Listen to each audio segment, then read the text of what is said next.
A'udzu billahi minasyaitonir rajim. Bismillahirrahmanirrahim. Alhamdulillahirabbil alamin. Wassalatu wassalamu ala asyrafil anbiya'i wal mursalin wa ala alihi wa sahbihi ajma'in.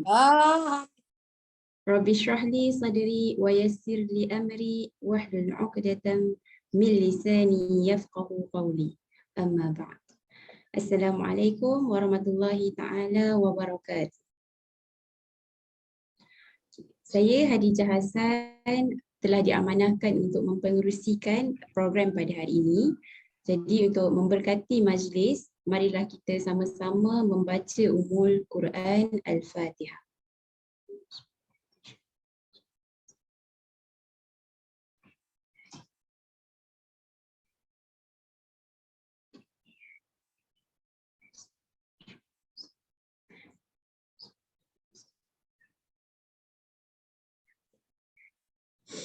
Alhamdulillah. Jadi diminta kerjasama para hadirin untuk memastikan telefon bimbit anda dalam mood senyap. Sekiranya ingin membuka kamera, pastikan juga persekitaran dalam keadaan yang menutup aurat. Okay, baik. Program pada hari ini kita akan ada 3 sesi insyaAllah. Sesi yang pertama, sesi ceramah. Akan bermula sebentar sahaja lagi sehingga pukul 11.30 pagi. Kemudian diikuti oleh sesi soal jawab. Sesi soal jawab mengambil masa selama setengah jam daripada 11.30 hingga 12.30 hari. Dan sesi yang terakhir adalah sesi bergambar. Okay, jadi diminta untuk hadirin tidak keluar serta-merta daripada Zoom selepas sesi soal jawab. Okay.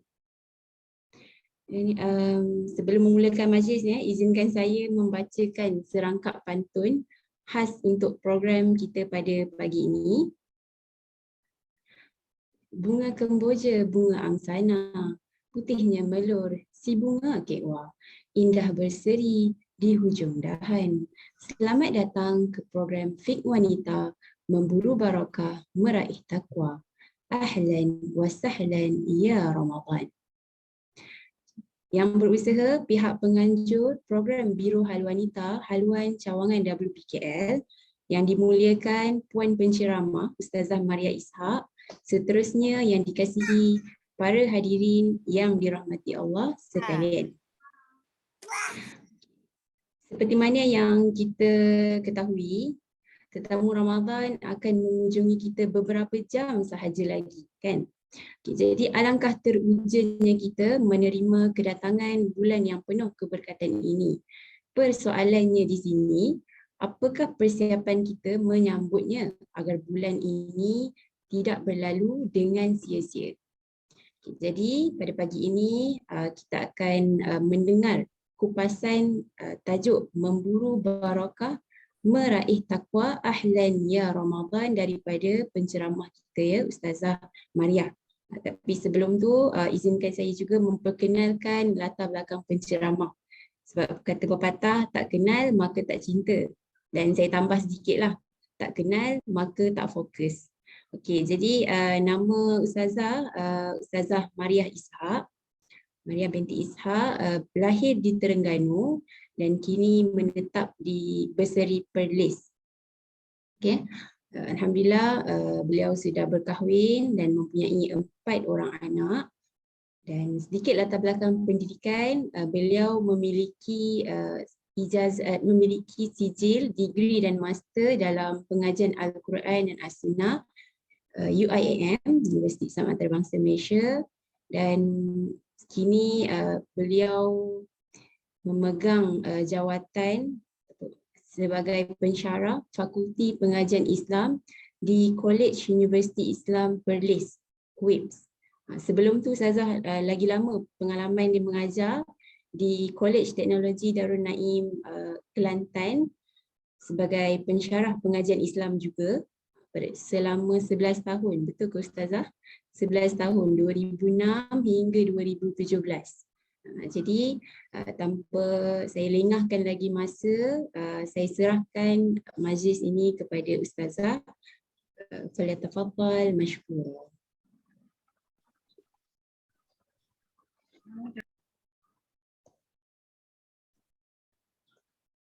Assalamualaikum warahmatullahi wabarakatuh. Waalaikumsalam. A'udzubillahi minasyaitonirrajim. Bismillahirrahmanirrahim. Alhamdulillah wassalatu wassalamu ala Rasulillah wa ala alihi wa sahbihi wa man walah. Rabbi shrah li sadri wa yassir li amri wahlul 'uqdatam min lisani yafqahu qawli. Subhanaka la ilma lana illa ma 'allamtana innaka antal alimul hakim. Wala haula wala quwwata illa billahil aliyil azim. Amma ba'd. Pertama sekali terima kasih kepada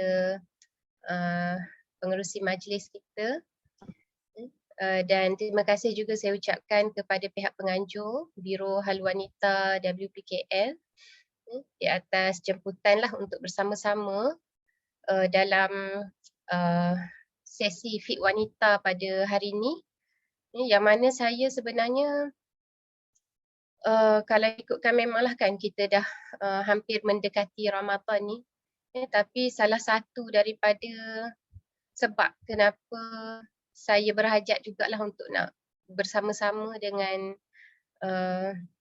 saibah-saibah pada pagi ni ialah untuk nak menaikkan syuur untuk menyambut Ramadan ni bersama-sama dengan saibah-saibah semua. Sebab kita tak dinafikanlah kan, kita dengan kesibukan harian kadang-kadang kita sedar tak sedar, ya Allah dah esok dah kita nak berpuasa kan, malam ni dah kita nak menyambut bulan Ramadan, dah sangat hampir kan. Jadi insya-Allah mudah-mudahan perkongsian saya pada pagi ni bukanlah semata-mata nak memberi manfaat kepada orang lain kan, tapi kita sama-sama doakan manfaat tu untuk orang yang bercakap yang telinganya lebih dekat ni lah, insya-Allah. So kita sama-sama nak mengambil manfaat dan kita nak mengambil beberapa kalimah-kalimah yang mungkin kita semua dah ternanti-nanti kan dengan bulan Ramadan ni. Tapi mungkinlah sebagai kita kata penambah lagi syuur kita, roh untuk nak menyambut Ramadan, semangat untuk nak menyambut Ramadan tu, kita akan melihat serba sedikit berkaitan dengan Ramadan dan Al-Quran. Walaupun kalau ikutkan temanya ataupun tajuknya ialah memburu barakah meraih taqwa. Memburu barakah meraih taqwa. Jadi tajuk ni sebenarnya tajuk Ramadan ni adalah tajuk yang sangat luas, tajuk yang sangat luas, yang banyak dibincangkan di mana-mana pun kita boleh dapat. Tapi bagi saya sendiri, dalam kita nak memburu barakah dan meraih taqwa, silibus yang paling penting yang Allah sediakan di sepanjang bulan Ramadan yang perlu kita beri perhatian tanpa kita mengetepikan jugalah kan silibus-silibus yang lain. Tapi ni antara yang perlu kita memberi perhatian dan fokus, iaitu Al-Quran. Disebabkan Ramadan ni juga disebut sebagai Syahrul Quran, yang mana di dalam Al-Quran banyak Allah sebutkan tentang penurunan Al-Quran. Gambar ke bawah sangat sebab apa, guna laptop saya ni, dia kamera dia dekat bawah, so mungkin gambar tak berapa jelas Okey, boleh ke macam ni?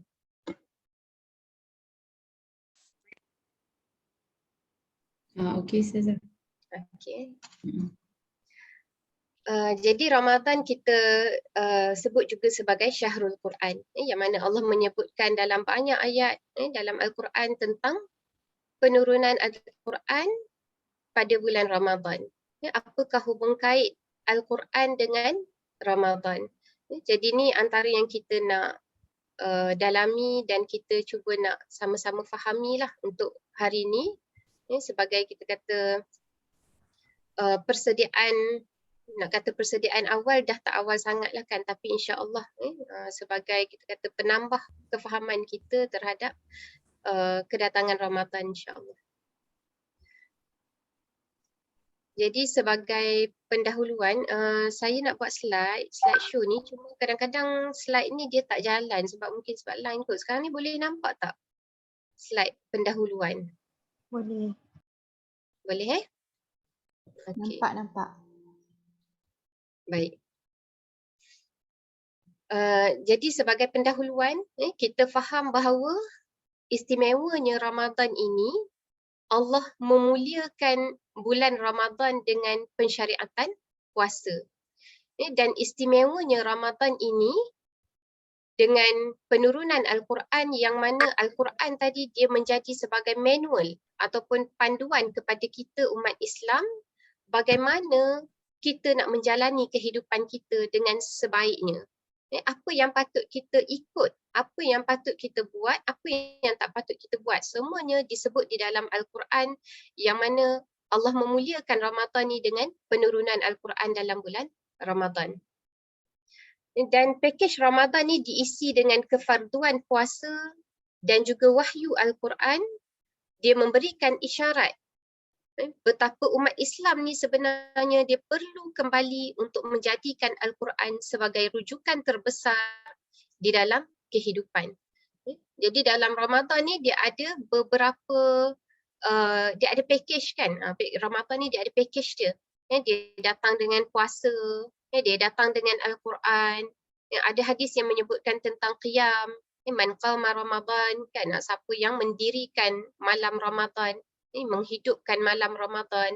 Ada hadis-hadis yang menceritakan tentang infak kan, kelebihan infak di bulan Ramadan. Jadi semua ni adalah package dalam bulan Ramadan. Dan terlebih lagi lah dengan Al-Quran ini, kita nak memahami bahawa antara silibus terpenting dalam Ramadan ialah kita nak mendekatkan diri kita dengan Al-Quran. Kita nak melazimi Al-Quran bukan sekadar pada tilawahnya, bukan sekadar pada tadarusnya, tetapi kita nak faham dengan sebenar-benarnya. Memang sebulan Ramadan tak sempatlah kita nak tadabbur semua kan. Tapi kita nak menjadikan Ramadan ni sebagai tempoh untuk kita nak merasai dalam diri kita betapa Al-Quran ini sangat penting dalam kehidupan kita. Mungkin beberapa bulan sebelum ni kita dah setahun kan, setahun di antara Ramadan lepas dengan Ramadan yang sekarang, mungkin banyak masa kita dah terabai kan.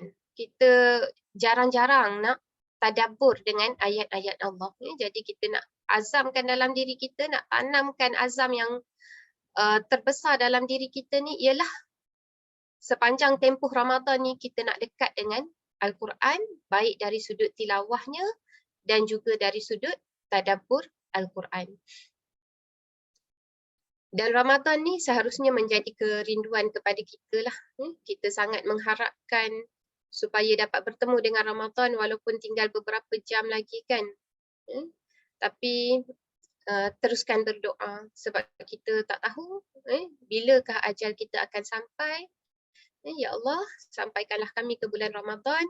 Mudah-mudahan kita dapat mengambil bekalan dan kekuatan daripada bulan Ramadan tadi untuk nak menggilap keimanan dan takwa kita, untuk memperbaharui niat kita, untuk membebaskan diri kita yang selama ni mungkin kita banyak mendahulukan nafsu daripada kehendak Allah, daripada perintah-perintah Allah. Dan kita nak membulatkan perhambaan kita kepada Allah Subhanahu Wa Taala. Jadi yang ni paling asas lah, ayat Al-Quran daripada surah Al-Baqarah ayat 183 hingga 185 ni, ini adalah yang paling asas sekali dalam pensyariatan Ramadan. Biasanya kalau kita masuk ke bulan Ramadan, kita akan mendengar ayat ni dikumandangkan, dibacakan, dijelaskan tafsiran-tafsiran dia Tapi kalau kata kita dah mendalami maksud ayat ni sebelum ni, insya-Allah anggaplah ni sebagai ulangan untuk nak mengukuhkan lagi kefahaman kita terhadap kefahaman kita terhadap ayat ni, dan kepentingan kita untuk nak melaksanakan puasa dalam erti kata yang sebenarnya. Kepentingan untuk kita nak melalui Ramadan ni dalam erti kata yang sebenarnya, sampailah kita insya-Allah dapat sampai kepada matlamat yang Allah dah tetapkan. Kenapa Allah mewajibkan Ramadan ke atas kita. Jadi kita akan pergi kepada tadabbur ayat 183 hingga 185 daripada surah Al-Baqarah, yang mana dalam ni saya ambil daripada beberapa tafsir dan juga perbincangan ulama berkaitan di antara Ramadan, puasa dan juga Al-Quran.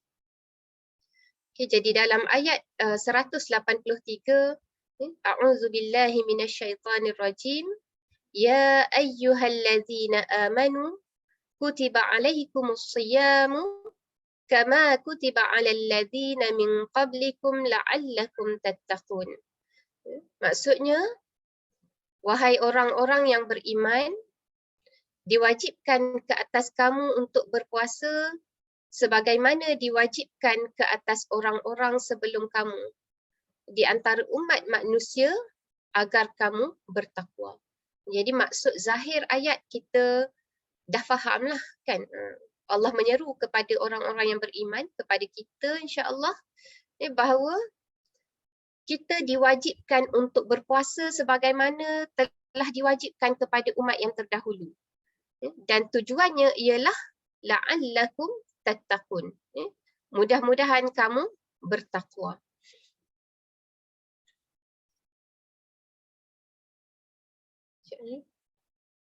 Okey. Jadi puasa diwajibkan, yang ni daripada tafsir fi zilalil Quran, Said Qutb dia mengulas ayat ini dengan satu ulasan yang sangat menarik, masya-Allah.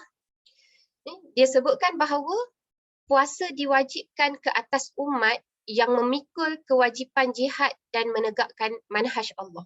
Jadi Allah mewajibkan kepada kita untuk berpuasa disebabkan Allah telah memikulkan kepada kita satu kewajipan. Yang mana dalam hidup kita ni, kita ada mujahadah, kita perlu melalui mujahadah. Kan kita nak berjihad dengan hawa nafsu, kita nak berjihad meninggalkan kecintaan-kecintaan kita kepada dunia, kita nak berjihad untuk nak memperbaiki ibadah kita kepada Allah. Kan? Kita berjihad untuk nak melaksanakan segala perintah-perintah Allah. Jadi semua tu dia termasuk dalam term jihad. Maksud jihad tu sendiri dia bukanlah kata jihad qital tu kan, jihad yang berperang tu. Tapi kita nak melihat jihad ni dalam bentuk yang luas. Yang dalam realiti kehidupan kita, apa mujahadah-mujahadah yang kita lalui. Yang mana bila kita celik mata je pun kita sebenarnya dah melalui mujahadah tu. Kan bunyi alarm pagi-pagi kan, so kita dah mujahadah dah kat situ. Ya Allah kan, letihnya malam tadi bangun tidur lambat sebab mungkinlah kan ada orang nak sakit, ada yang nak siapkan kerja, macam-macam kan. Bila bangun pagi alarm bunyi, kita dah mujahadah dah dekat situ, sama ada kita nak meneruskan tidur ataupun kita nak bangun untuk taat kepada Allah Subhanahu Wa Taala. Dan mujahadah tu dia berlangsung sepanjang hari. Sehinggalah kepada malamnya kita nak tidur balik. Kita nak menetapkan dalam hati kita, ya Allah aku nak tidur ni sebab aku nak kerehatan untuk badan, sebab esok nak meneruskan mujahadah yang baru pula. Okey? Jadi Allah memikulkan puasa ni, pensyariatan puasa kepada kita sebagai umat yang telah dipikulkan tanggungjawab ni. Memang Allah pikulkan kepada kita, kita kena mujahadah, kita kena melaksanakan jihad. Kita kena menegakkan syariat Allah. Kita menegakkan syariat Allah dalam diri kita, dalam keluarga kita. Kita nak melaksanakan perintah-perintah yang telah diturunkan oleh Allah Subhanahu Wa Taala. Dalam keluarga kan kita nak mendidik anak-anak pun termasuk dalam menegakkan manhaj Allah. Kan? Kita nak taat pada suami pun dalam rangka sebab kita nak menegakkan syariat Allah, kan? Ni perintah Allah untuk kita nak taat pada suami. Bukan senang, kan? Bukan senang nak taat pada suami. Tanya yang rasanya ramai yang dah berkahwin dalam ni, kan? Nak mendidik anak pun bukan senang, kan? Nak meninggalkan larangan-larangan Allah bukan senang. Jadi puasa ni dia merupakan jalan untuk memantapkan hubungan di antara manusia, di antara makhluk dengan Rabb-nya. Yang mana hubungan di antara kita dengan Allah, dia adalah hubungan ketaatan dan kepatuhan. Macam mana kita berhubung dengan Allah? Dengan cara kita nak taat, kita nak patuh kepada Allah Subhanahu wa Ta'ala. Dan dengan puasa ini Allah ingin mempersiapkan jiwa manusia untuk memikul rintangan perjalanan yang penuh duri, yang dikelilingi dengan pelbagai macam keinginan, syahwat dan juga bisikan-bisikan kesenangan. Jadi semua silibus yang telah Allah persiapkan untuk kita di sepanjang Ramadan ini, dia bukanlah sekadar silibus menahan lapar dan dahaga sebagaimana yang difahami oleh anak-anak kita yang umur 7 tahun, umur 8 tahun mungkin dia faham puasa ni sekadar menahan lapar dan dahaga. Sampai masuk maghrib lagi dia request macam-macam, kan, nak buka puasa. So seronoklah tu keseronokan anak kecil, kan. Tapi kita yang dah dewasa, kita nak memahami bahawa Ramadan ni dia bukan sekadar puasa. Tapi kita melalui beberapa silibus yang mana tujuan silibus ini ialah Allah nak mempersiapkan jiwa kita. Daripada silibus ni nanti akan keluar jiwa manusia yang kuat, yang sedia untuk nak memikul segala rintangan perjalanan yang penuh dengan duri ini. Okey, slide. Ada yang tak nampak slide ni? Sekarang kita pada slide puasa diwajibkan ke atas umat yang memikul kewajipan jihad. Kalau tak ni, saya nak minta urus setia lah untuk pancarkan, boleh? Saya stop sharing dulu.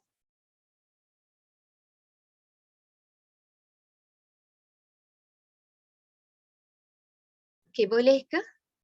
Urus setia tolong pancarkan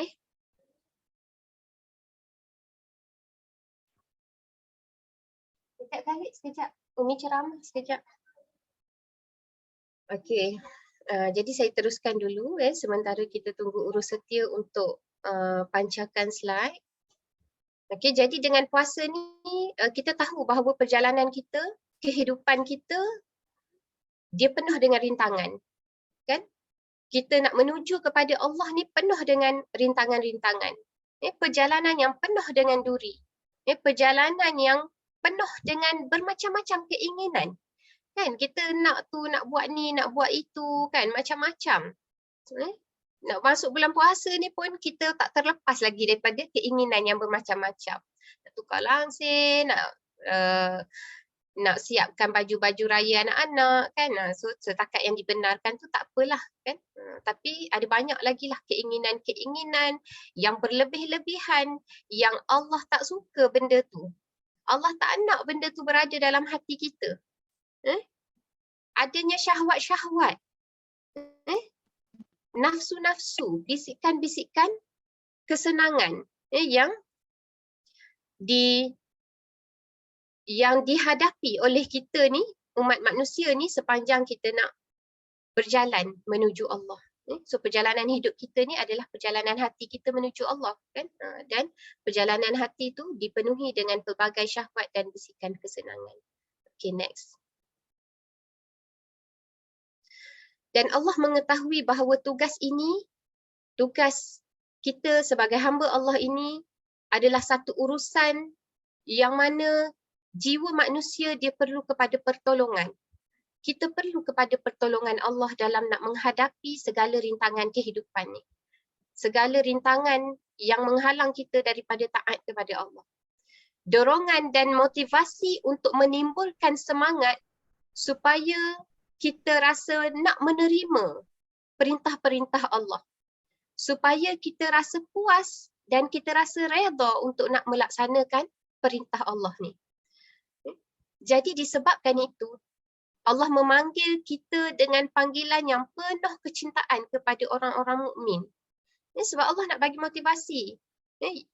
Ya ayyuhallazina amanu, wahai orang-orang yang beriman. Allah nak panggil kita dengan panggilan yang mengangkat darjat kita.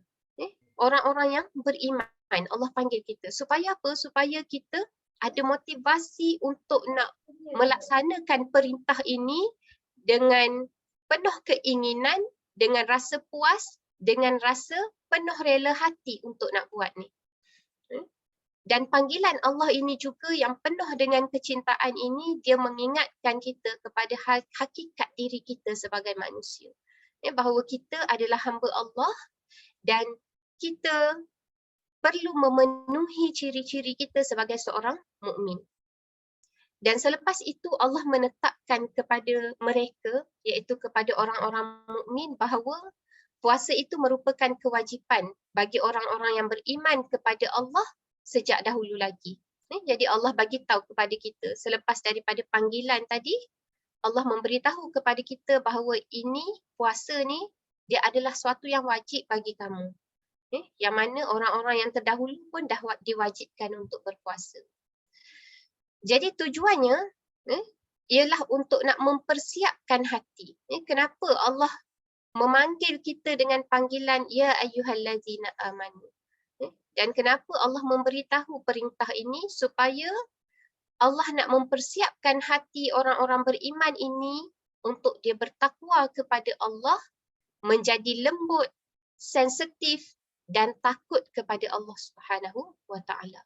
Maksudnya kita nak betul-betul merasai bila kita membaca ayat-ayat Allah, dalam setiap ayat yang menyebutkan ya ayyuhallazina amanu, wahai orang-orang yang beriman. Kita rasa ya Allah, aku menyahut panggilanmu. Kan? Kita nak tahu apa perintah Allah. Kalau Allah panggil kita tu mesti ada perintah yang Allah nak bagi tahu pada kita. Dan kita rasa teringin nak tahu apa Allah nak bagi tahu pada kita ni, apa perintah Allah. Dan kita rasa bersemangat untuk nak melaksanakan perintah Allah tadi. Okay, next.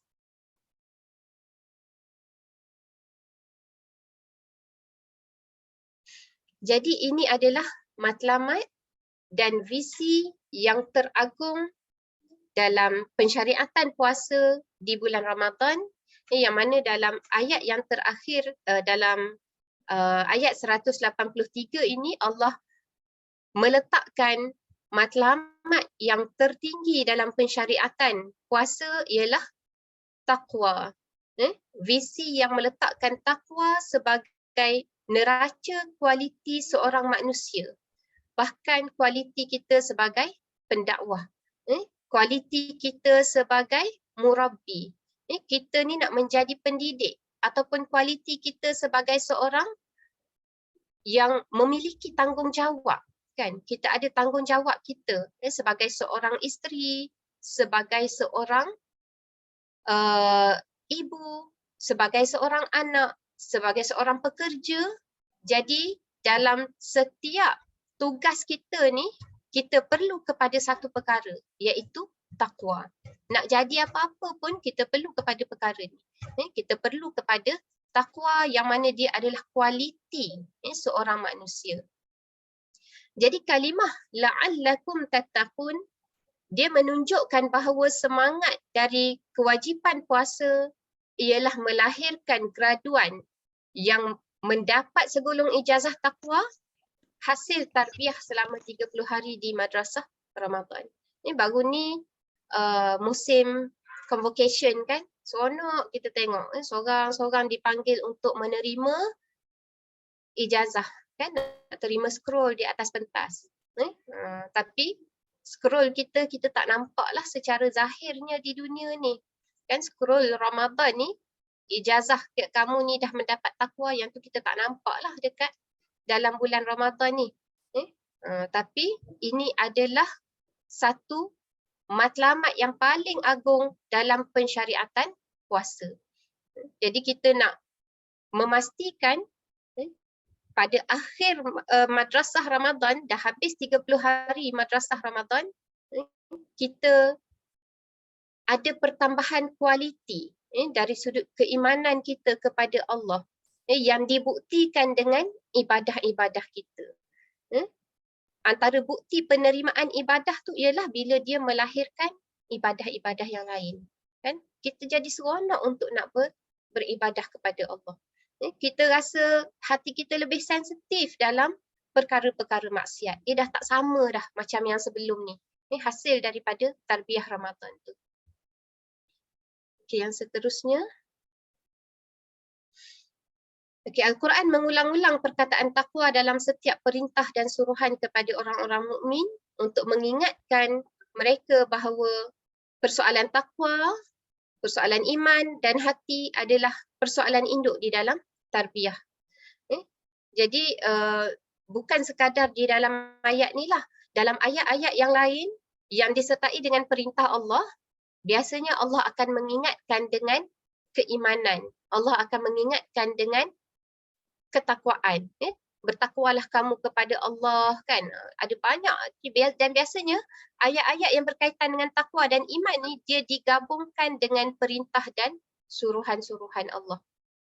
Dan tarbiyah imaniyah inilah yang menjadi pokok dan inti kekuatan Islam. Jadi kenapa kita perlu melalui proses tarbiyah imaniyah ini yang mana dia menjadi suatu fokus utama dalam bulan Ramadan, kerana tarbiyah iman inilah yang akan menjadi kekuatan kepada Islam. Dia adalah perkara yang paling utama dalam kita nak membina kekuatan diri kita, untuk nak membina kekuatan Islam, nak membina keagungan umat, kekuatan umat.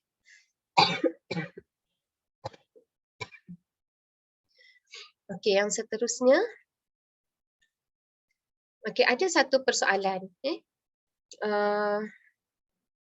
Adakah semua orang yang berpuasa akan mendapat takwa? Bila Allah menyebutkan kutiba alaikumus siyam kama kutiba alal ladzina min qablikum la'allakum tattaqun. Allah mewajibkan kepada kamu untuk berpuasa sebagaimana telah diwajibkan ke atas umat yang sebelum ini, mudah-mudahan kamu bertakwa. Okey, jadi adakah semua orang akan mendapat takwa ni? So, kalau kita perhatikan ada perkataan la'allakum. La'alla dia disebut dalam bahasa Arab sebagai huruf taraji. Huruf taraji ni macam nak menyatakan pengharapan. Kita nak menyatakan pengharapan. Mudah-mudahan. Mudah-mudahan maksudnya dia satu pengharapan. Imam As-Suyuti dia berkata, kalau sekiranya ada satu harapan ataupun keinginan yang besar yang ingin dicapai, dan keinginan tu didahului ataupun diawalkan dengan perkataan la'alla. Jadi harapan itu tidak mungkin dicapai kecuali dengan kesungguhan. Jadi dalam ayat tadi, Allah menyebutkan la'allakum, mudah-mudahan kamu tattaqun, bertakwa. Jadi takwa tu dia adalah satu harapan ataupun keinginan yang besar yang ingin dicapai. Okey? Dan dia didahului dengan perkataan la'alla. Jadi menunjukkan dekat situ boleh minum ke Mak?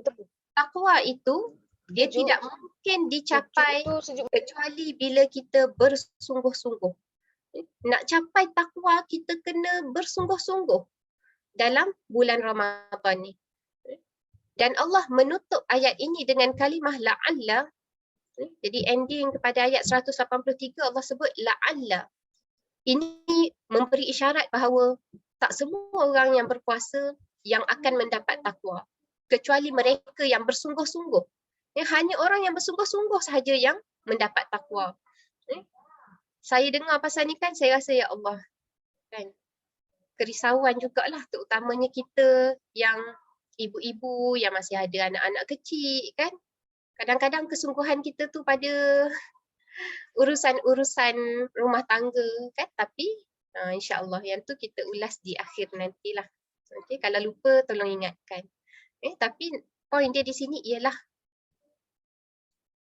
tidak semua orang yang berpuasa yang akan mendapat takwa kecuali mereka yang bersungguh-sungguh. Okay, next slide. Jadi daripada tanda kesungguhan, di antara tanda kesungguhan macam mana?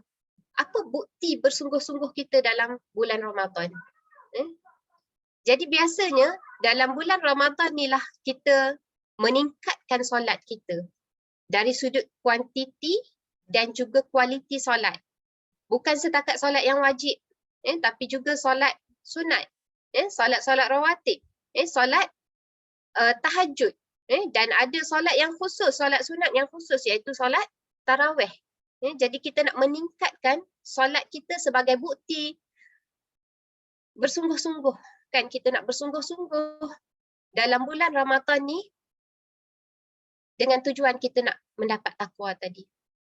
Kita meningkatkan bacaan dan kefahaman Al-Quran kita.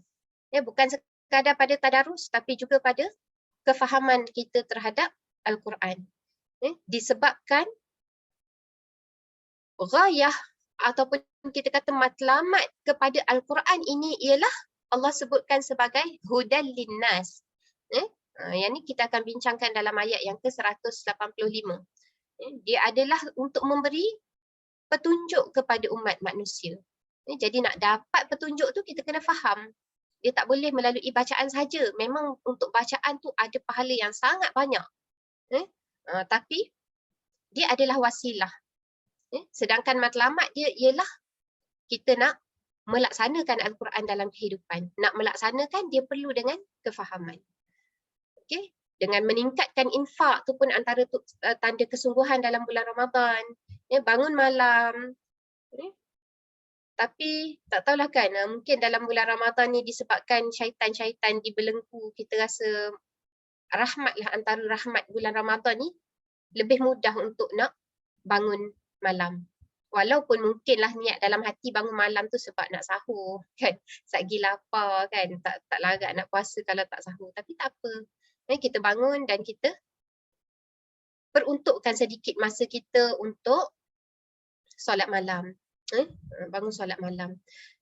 Sebab sayanglah kan terutamanya kita ibu-ibu ni kadang-kadang kita bersungguh-sungguh nak mempersiapkan menu-menu bersahur kan, dan terlepas satu peluang yang sangat yang julung-julung kali kita boleh dapat, iaitu tahajud pada bulan Ramadan. Kita dapat 2 rakaat pun alhamdulillah. Tak apa, usahakan. Usahakan. Buatlah sahur yang simple-simple. Buat sahur yang simple-simple je lah, sebab keutamaan kita ialah kita nak mencari sebanyaknya keberkatan di dalam bulan Ramadan, antaranya melalui tahajud. Okey, ataupun kita antara tanda kesungguhan dalam bulan Ramadan ialah kita menjauhi maksiat dan juga perkara yang sia-sia. Nak menjaga diri kita ni daripada termasuk dengan perkara yang sia-sia. Sekarang ni ya Allah kan, kalau kita kata bab perkara yang sia-sia ni, telefon ni antara benda yang paling mengganggu lah rasanya. Kalau saya sendiri duk rasa benda tu lah. Telefon ni antara benda yang sia-sia. Ada satu kata-kata yang saya baca, disebutkan, saya tak pasti ni kata-kata daripada siapa.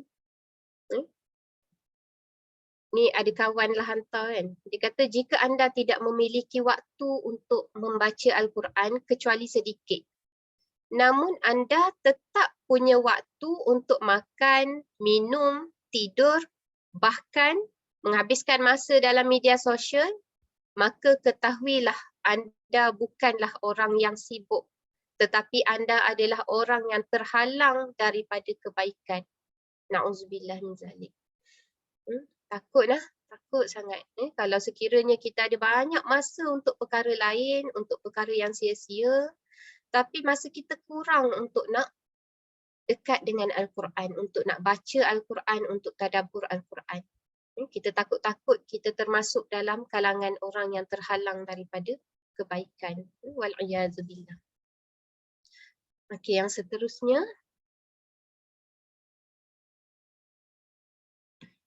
Okey, ni dalam ayat yang seterusnya, ayat yang ke-184. Qala Allah Ta'ala ayyaman ma'dudat faman kana minkum maridan aw ala safarin fa'iddatun min ayyamin ukhar wa 'alal ladzina yutiqunahu fidyatun ta'amu miskin faman tatawwa'a khairan fahuwa khairul lah wa an tasumu khairul lakum in kuntum ta'lamun.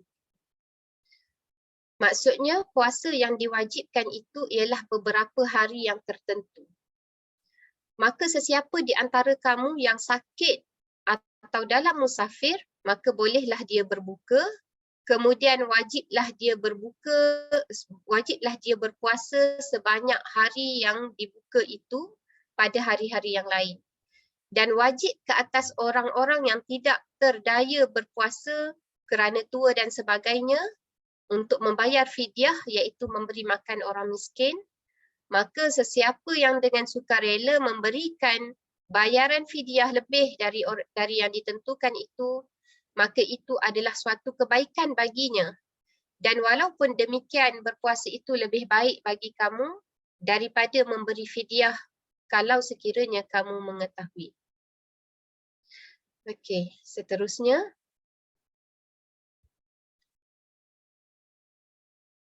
Okey, jadi waktu berpuasa terbatas daripada terbit fajar sehingga terbenam matahari. Yang mana sepanjang tempoh tersebut, hanya mereka yang benar-benar tekad dan diberikan kekuatan oleh Allah Subhanahu Wa Taala sahaja yang mampu untuk meneruskan puasa. Okey, yang ni daripada buku Rabbaniyin, bukan Ramadaniyin.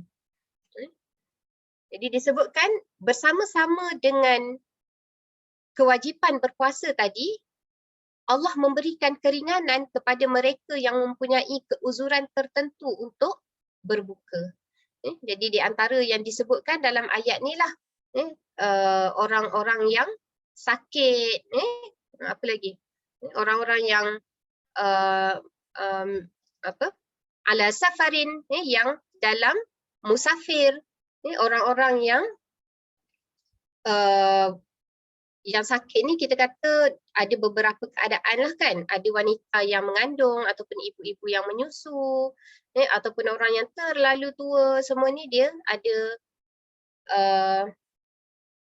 ada pengecualian dia dalam kewajipan dia untuk berpuasa. Okey, jadi Allah memberikan keringanan kepada mereka yang mempunyai keuzuran tertentu untuk berbuka puasa. Okey, yang seterusnya. Okey, yang ni huraian daripada tafsir fi Zilalil Quran. Said Qutb rahimahullah, dia berkata, dia mengulas berkaitan dengan rukhsah.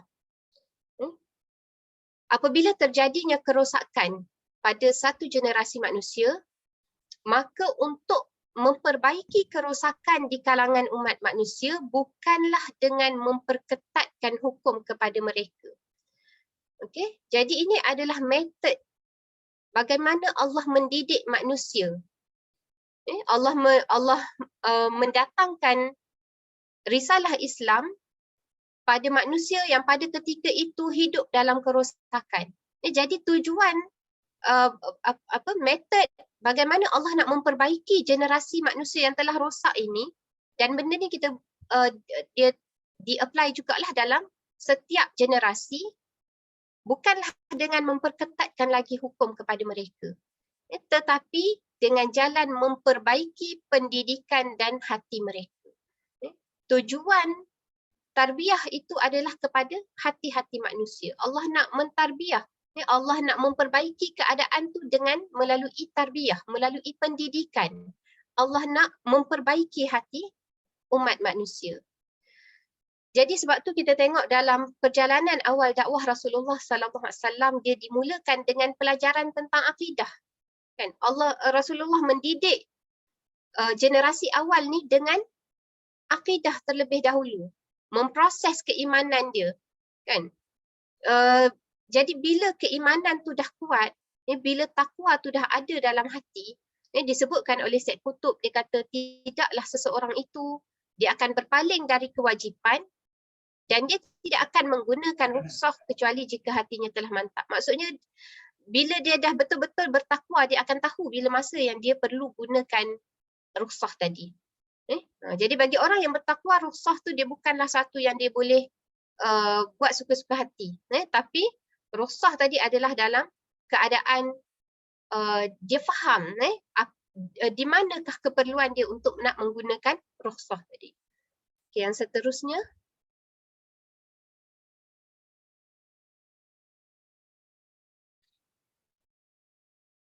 Okay, yang ni dalam ayat yang ke-185.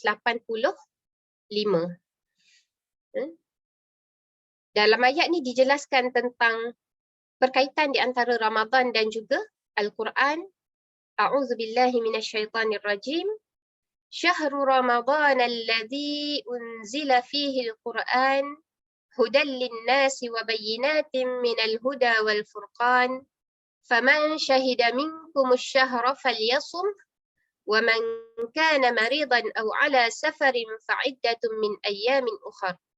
Yuridullahu bikumul yusra wa la yuridu bikumul usra walitukmilul iddata walitukabbirullaha ala ma hadakum wa la'allakum tashkurun. Sadaqallahul azim.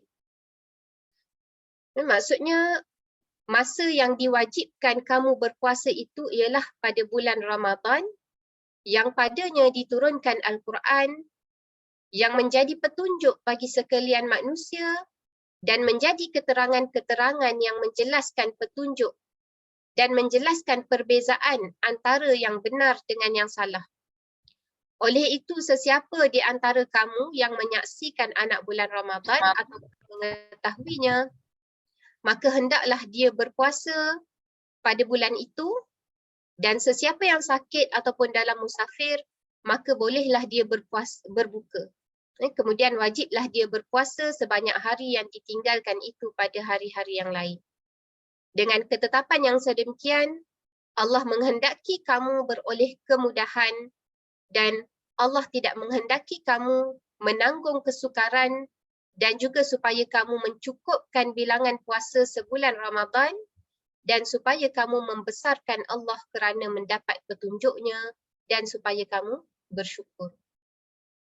Okay, jadi dalam ayat ni menjelaskan tentang penurunan Al-Quran pada bulan Ramadan.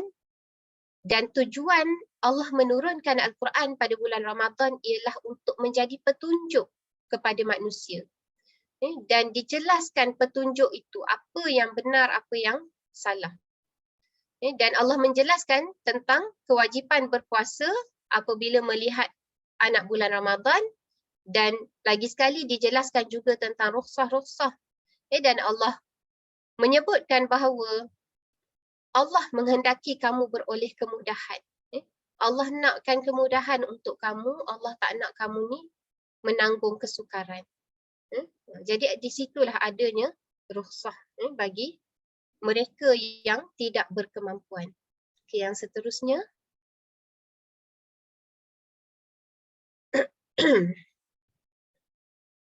Okay, Allah menyanjung bulan puasa. Yang ni dalam daripada tafsir Ibnu Katsir. Allah menyanjung bulan puasa dibanding dengan bulan-bulan yang lain kerana dipilihnya pada waktu diturunkan Al-Quran. Dan Allah menjadikan Ramadan ini istimewa disebabkan dia diturunkan Al-Quran padanya.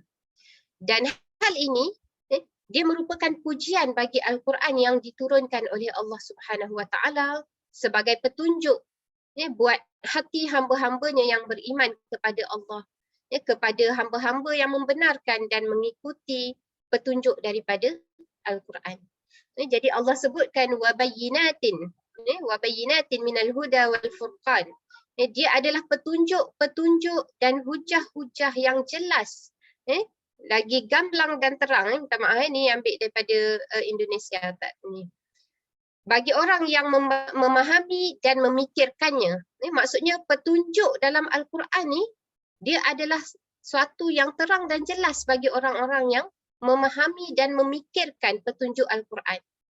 Membuktikan kebenaran apa yang dibawa di dalam Al-Quran berupa hidayah yang menentang kesesatan. petunjuk yang berbeza dengan jalan-jalan yang keliru dan pembeza di antara perkara yang hak dan yang batil.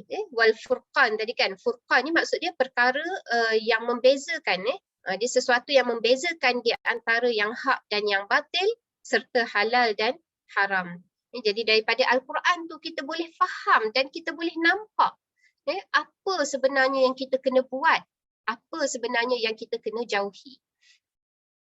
Okey, yang seterusnya. Dr. Yusuf Al-Qaradawi dia menyebutkan setiap tahun Allah memberikan anugerah kepada umat ini dengan bulan yang mulia.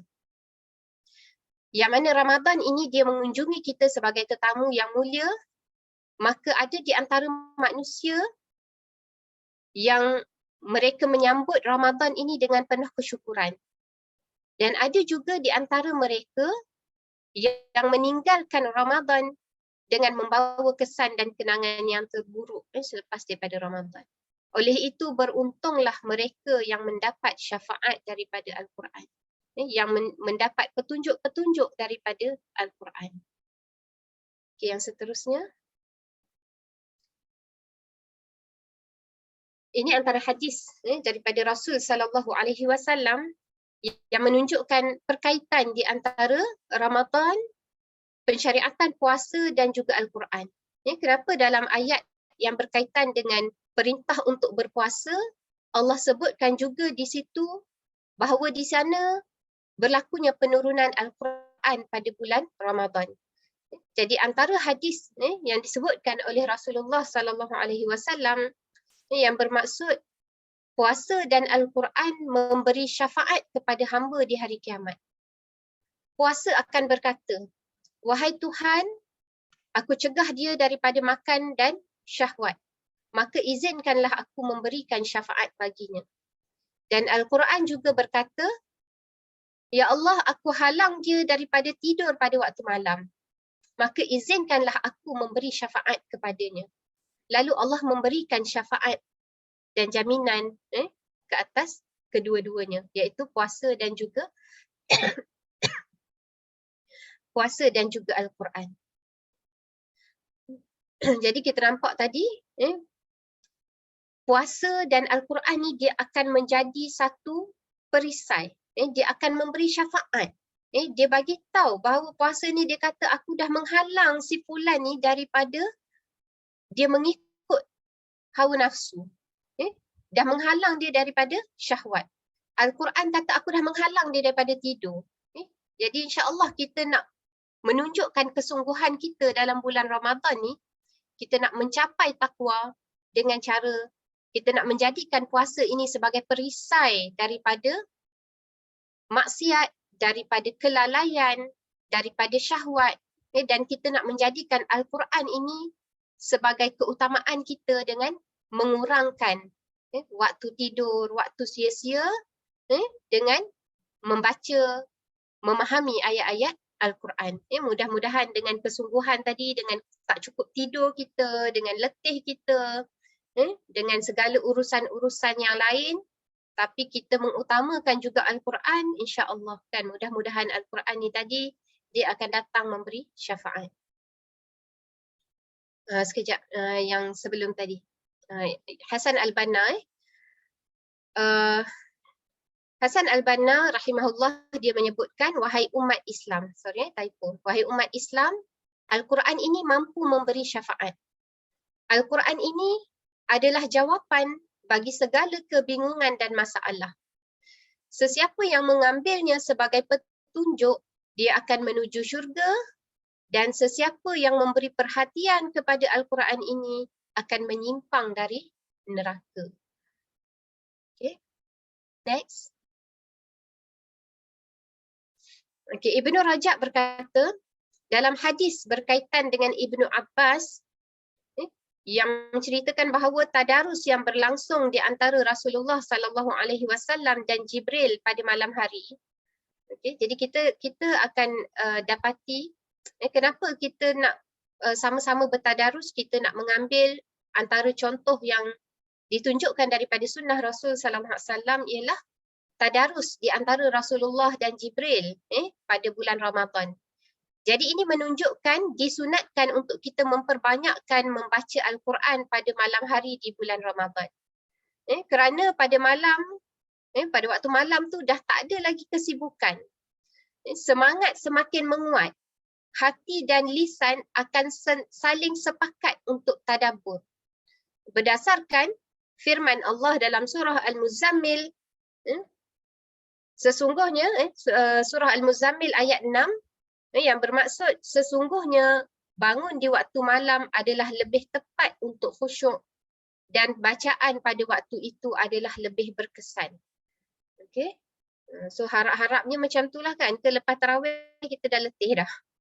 Dah lepas tarawih nak cari pantai dah kan. Tapi untuk berehat tak apalah kan. Tapi biasanya insya-Allah kan kita cuba melazimi bangun malam yang mana bila kita bangun malam dah refresh kan, kita dah rehat kan, kita dah rasa segar dan pada waktu tu dengan kesunyian waktu malam tak ada lagi kesibukan, jadi semangat kita lebih kuat. Hati dan lisan kita akan lebih terkesan untuk tilawah Al-Quran dan juga tadabbur Al-Quran. Dia akan lebih memberi kesan pada hati. Okey, jadi sebagai penutup, next. Sebagai penutupnya, tidak ada suatu perkara yang paling memberi manfaat kepada manusia. Okay, yang ni daripada kata-kata Ibn Qayyim. Dia menyebutkan tidak ada suatu perkara yang paling memberi manfaat kepada manusia. Tidak ada satu perkara yang paling menyelamatkan manusia. Tidak ada satu perkara yang paling membahagiakan manusia melainkan Al-Quran. Jadilah kita insya-Allah mudah-mudahan sepanjang bulan Ramadan ini kita nak jadi orang yang bahagia dengan Al-Quran, yang nak mendapat manfaat daripada Al-Quran dan kita nak mendapatkan keselamatan daripada Al-Quran. Al-Quran ni membahagiakan sebenarnya insya-Allah. Dan Al-Quran ni antara tips tercepat dalam kita nak merawat hati kita. Dalam keadaan kita rasa kita dah tak tahu kan, ada masa-masa ketikanya tak tahulah kan, tapi saya sendiri duk rasalah ada masa-masa kita rasa macam kita rasa down sampai kita dah tak tahu nak buat macam mana. Tak tahu nak buat macam mana. Mungkin dengan sibuk, dengan masalah-masalah ataupun ujian-ujian yang melanda. Kan? Tapi di situlah kan kita berhenti sekejap daripada segala urusan-urusan dunia, kita duduk bersama-sama Al-Quran dan kita merasai kebahagiaan kita dengan ayat-ayat Allah. Kita nak rasa bahagia sungguh dengan ayat-ayat Allah. Dan insya-Allah bacaan Al-Quran, tadabbur Al-Quran pada bulan Ramadan ni dia lebih lagi kesan kepada hati kita. Membahagiakan ni, bila kita kata Al-Quran ni membahagiakan kita, dia datang dalam bentuk yang sangat ajaib, Masya Allah. Disebabkan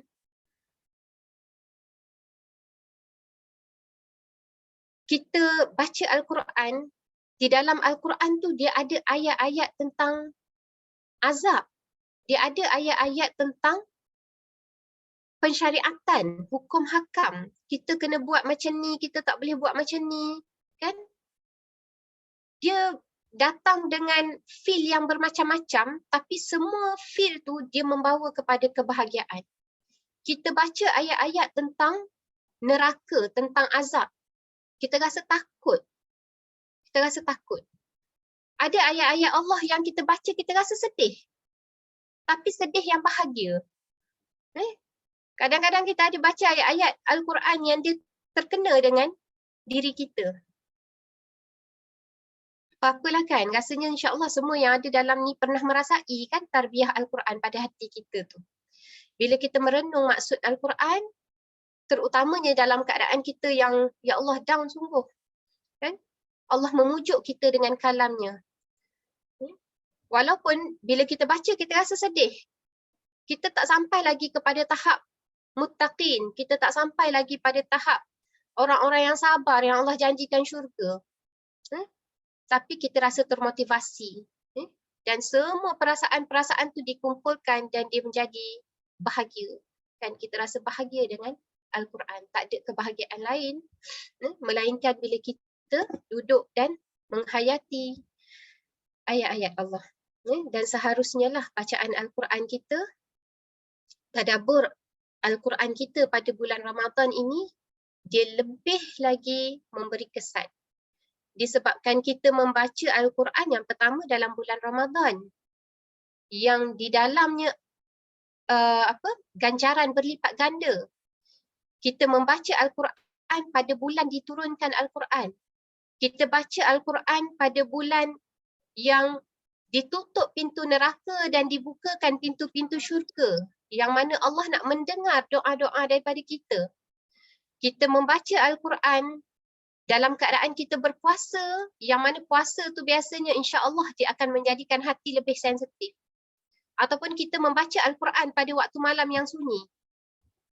Dari situ insya-Allah takwa kita semakin naik, semakin naik, semakin naik, dan akhirnya bacaan Al-Quran itu dia akan memberi kesan kepada hati dan juga kepada amal ibadah kita, kepada tindak tanduk kita, pemikiran, percakapan. Kan? Maksudnya kita akan mendapat kesan daripada Al-Quran, hasil daripada madrasah Ramadan yang kita dah lalui dengan macam-macam amal ibadah yang kita dah buat, daripada takwa kita yang semakin lama semakin meningkat. Dia berbeza dengan bacaan Al-Quran dengan hati yang tak ada takwa ataupun yang kurang takwa dia. Dengan bacaan Al-Quran bila dalam keadaan hati yang bertakwa sungguh pada Allah. Bila kita sebut takwa, takwa ni dia bukan sekadar takut lah. Kan? Bukan sekadar kita kalau tanya, biasanya kalau saya tanya student, takwa maksud apa? Student kata takwa tu maksud dia takut. So tu salah satu lah. Takwa ni kita boleh kata juga dia sebagai satu perisai. Takwa ni kita boleh kata sebagai kita merasai pengawasan Allah pada setiap masa, adanya muraqabatullah. Takwa ni adalah kita berhati-hati dalam setiap tindak tanduk kita supaya kita sentiasa di atas jalan imtithalu awamirihi. Kita nak patuh dengan perintah Allah, dengan apa yang Allah dah suruh, suruhan-suruhannya, dan nak menjauhi larangan-larangan Allah. Jadi dia saling bertimbal balik lah. Maksudnya segala ibadah-ibadah yang lain tu pun dia akan membantu kita untuk nak mendapat kesan yang lebih lagi daripada ayat-ayat Al-Quran. Dan insya-Allah mudah-mudahan bulan Ramadan kali ini dia menjadi satu titik tolak untuk kita terus memperbaiki diri, kita nak meningkatkan diri kita. Nak meningkatkan diri kita ni maksudnya darjat kita di sisi Allah.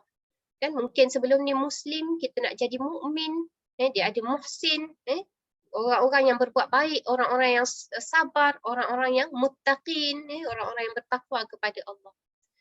Dan bulan Ramadan ni juga mudah-mudahan dia menjadi titik tolak untuk kita nak merawat segala masalah-masalah dalam hati kita, aib-aib yang ada dalam hati, penyakit-penyakit yang ada dalam hati ini dengan wasilah Al-Quran.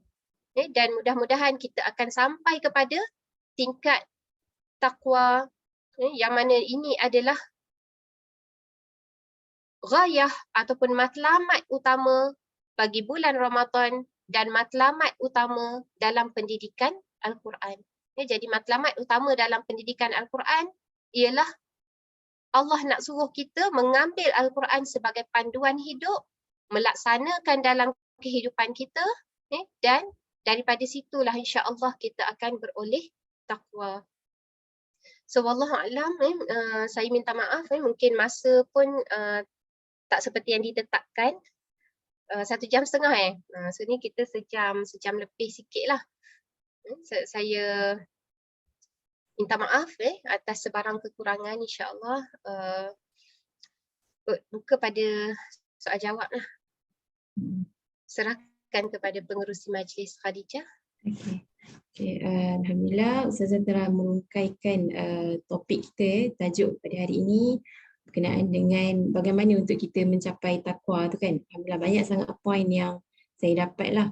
Dan juga dan saya tertarik dengan apa yang poin yang Ustazah bagi berkenaan dengan tanda-tanda kesungguhan dalam bulan Ramadan. Ustazah letak kat slide tu yang last sekali, menjauhi maksiat dan juga perkara yang sia-sia. Tapi mungkin bagi saya lah, benda ni benda yang penting untuk maksudnya sebelum kita beberapa jam lagi untuk kita masuk bulan Ramadan tu, untuk kita cuba muhasabah kan, apa maksiat yang kita buat, apa perkara sia-sia yang kita buat.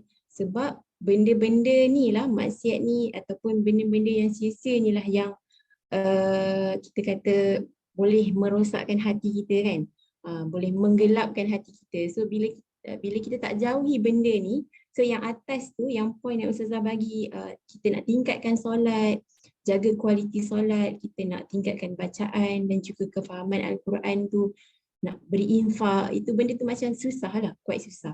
Sebab ada juga hadis yang mengatakan bahawa pada jasad itu terdapat segumpal daging.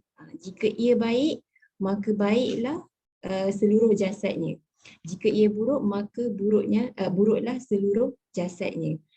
Jadi dekat situ dah nampaklah poin dekat sangat penting untuk kita jaga hati kita, elakkan daripada melakukan perkara yang sia-sia, dan kita teguh, lepas kita jauhkan daripada perkara-perkara itu, mungkin kita boleh untuk Allah mudahkan lagi kita untuk bertadabur dengan Al-Quran kan, membaca Al-Quran, bertadabur dan memahami Al-Quran itu sendiri kan. Okey, jadi tak apa Ustazah, kita habis awal tak apa, kita akan teruskan dengan sesi soal jawab. Sesi soal jawab mungkin ramai kan peserta ataupun hadirin yang berkobar-kobar untuk nak menemui Ramadan ni. Okey, jadi ada banyak persoalan yang nak diberilah kepada Ustazah. So mungkin boleh buka kamera jika ingin direct bertanya soalan ataupun hanya diletakkan di ruangan chat.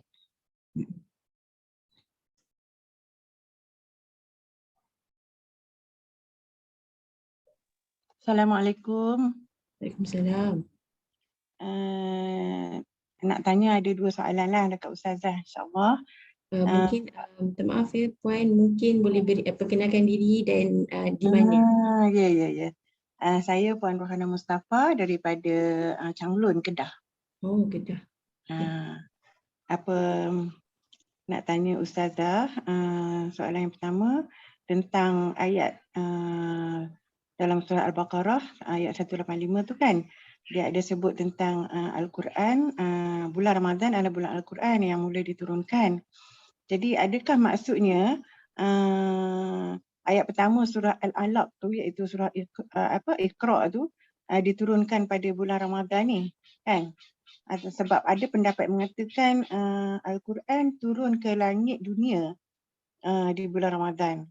Jadi apa maksud tu turun ke langit dunia, ataupun memang ayat pertama Al-Quran iaitu Iqra tu yang turun di Gua Hira tu adalah merupakan ayat pertama yang turun pada bulan Ramadan. Jadi macam keliru sikit lah kan tentang maksud Al-Quran diturunkan tu kan.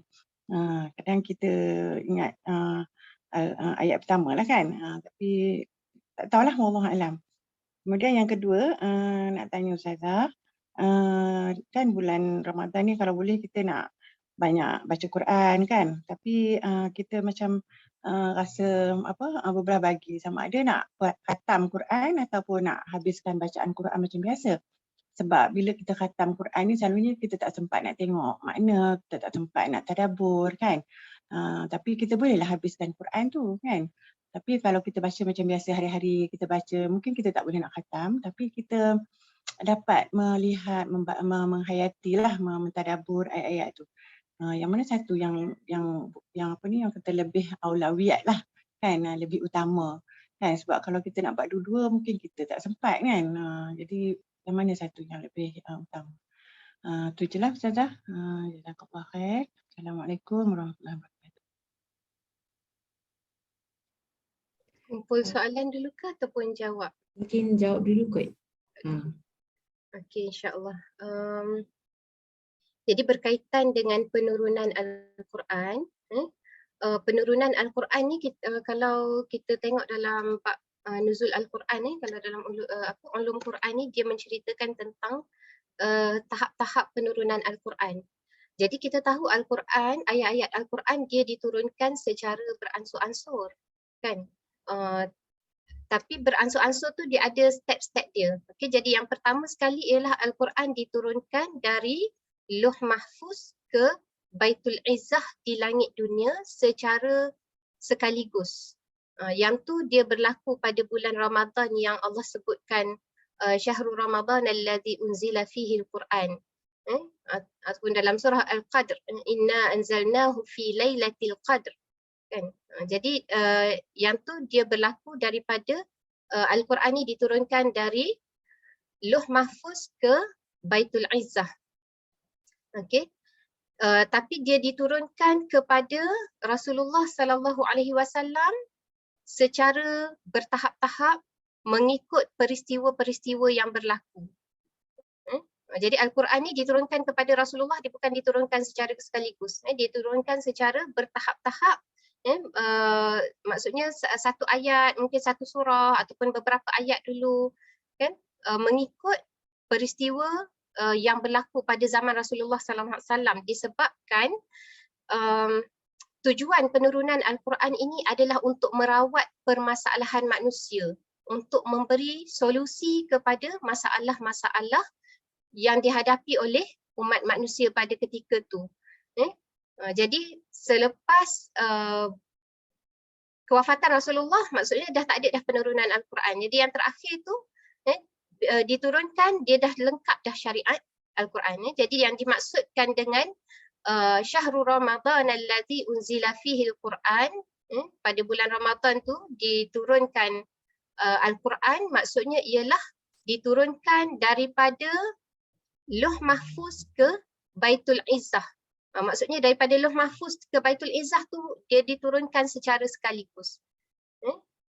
Jadi daripada Baitul Izzah kepada Rasulullah, Rasulullah sampaikan kepada para sahabat secara beransur-ansur. Okey, soalan yang kedua berkaitan dengan keutamaan, kan?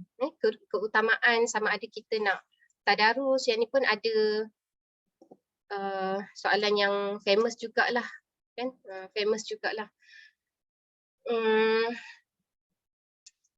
Kalau kita tengok kebiasaan salafus soleh, mereka memang menjadi satu kebiasaan lah untuk nak memperbanyakkan bacaan Al-Quran dalam bulan Ramadan, nak khatamkan Al-Quran dalam bulan Ramadan. Tapi ada juga pendapat yang menyebutkan bahawa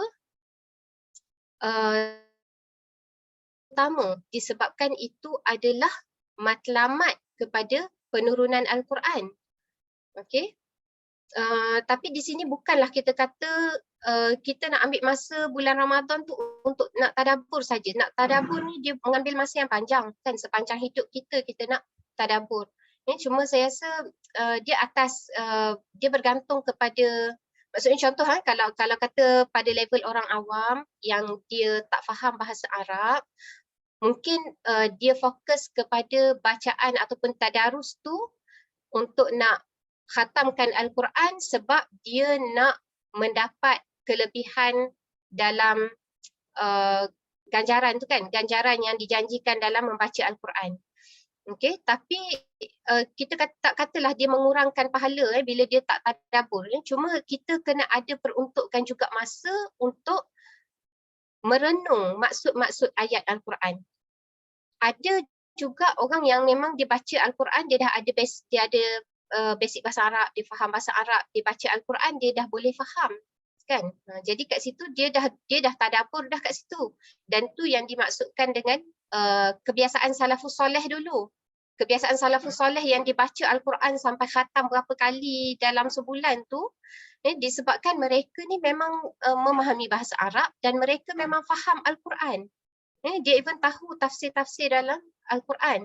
Jadi bacaan yang sampai khatam beberapa kali dalam bulan Ramadan tu adalah khatam yang dia bukan sekadar mengejar tadarus semata-mata, tapi mereka mendapat kesan-kesan daripada Al-Quran. Okey, jadi di samping saya tak katalah yang mana lebih afdal ke apa, cumanya pahala tu insya-Allah ada. Bagi orang yang membaca, ada orang yang dia nak kejar pahala membaca, yang tu pun baik.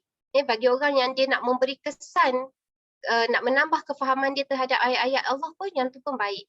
Cuma mungkin kita boleh sekalikan ada masa yang kita luangkan untuk tadarus, ada masa yang kita luangkan untuk nak tadabbur. Sekarang ni kan kita dah ada medium yang banyak kan.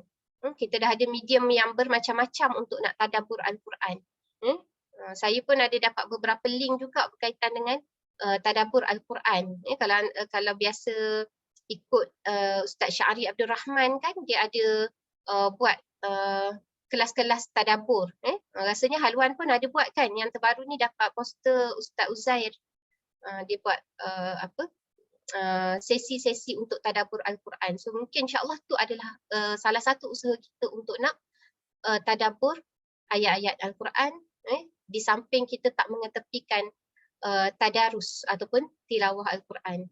Dan satu kebiasaannya bila kita nak menghabiskan bacaan kita dengan nak menghabiskan bacaan Al-Quran ni dalam bulan Ramadan, ialah kita membaca dalam solat malam. Kita baca dalam solat malam. Maksudnya kita bangun tahajud tu, sekarang ni kan ada macam-macam kemudahan kan. Ada stand tu letak Quran yang besar kat depan kan. So bacalah. Baca Al-Quran dengan melihat kepada mushaf lah. So kita dekat situ pun kita dah boleh nak habiskan tilawah kita.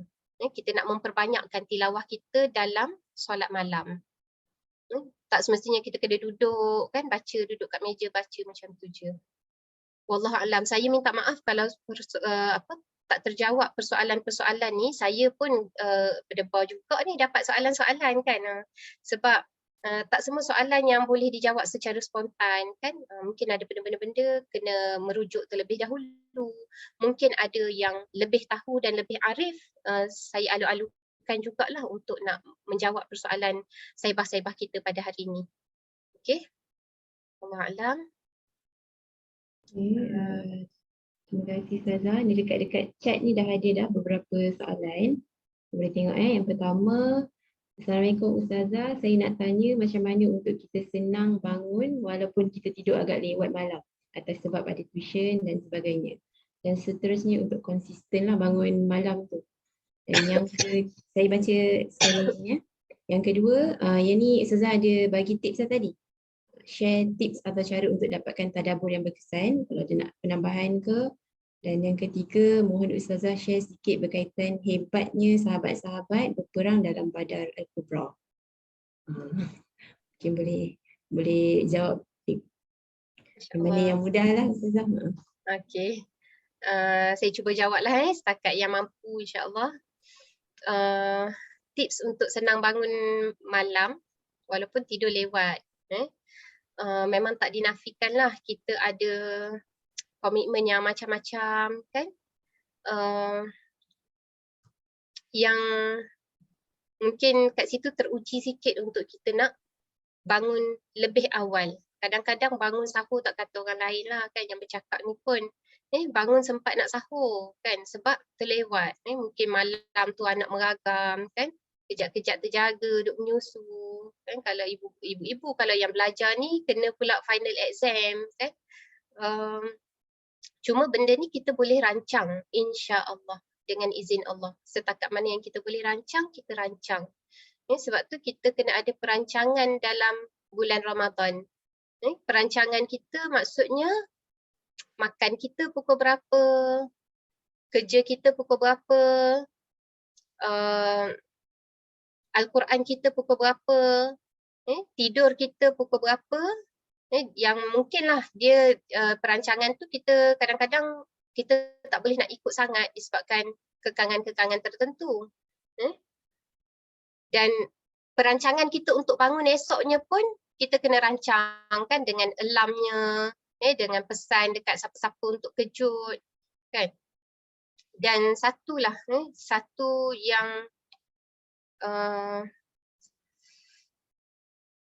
memainkan peranan penting dalam kita nak bangun awal ni ialah apa yang kita buat pada siang hari.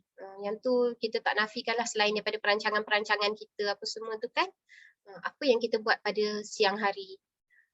Kalau kita banyak melakukan perkara yang lalai, mungkin mata melihat benda yang tak sepatutnya, mulut bercakap benda yang tak sepatutnya, kadang-kadang terhalang untuk kita nak bangun lebih awal.